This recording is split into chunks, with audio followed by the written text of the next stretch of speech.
Good morning. இன்னைக்கு வாழைக்காயில் எப்படி புழுக்க வைக்கிறதுன்னு காமிச்சு கொடுக்குறேன். இதெல்லாம் பச்சை பயிரை லேசாக வறுத்துங்கோ.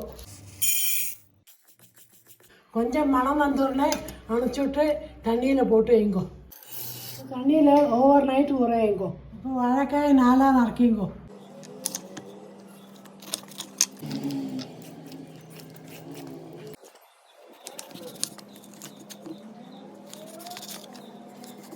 நல்லா நறுக்கின பின்ன இந்த மாதிரி சின்ன சின்ன அரைக்கிங்கோ. நறுக்க தண்ணியில் போட்டு வச்சுங்கோ. ஊற வச்ச பயிரை வெடிக்கட்டி எடுத்துருங்கோ. இப்போ குக்கரில் பயிறு போட்டுங்கோ.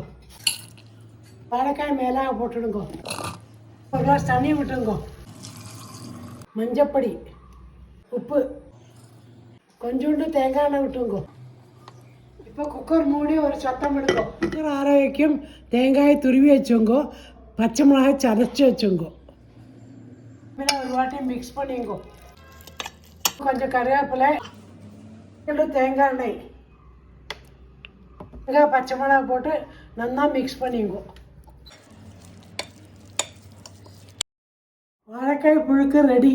இது ஏலக்காய் வாழைக்காயெல்லாம் பண்ணுவா. ஆனால் இன்னைக்கு நான் ரெகுலர் வாழைக்காயில் பண்ணிக்கிறேன். நீங்களும் ட்ரை பண்ணி எப்படிக்கு சொல்லுங்க.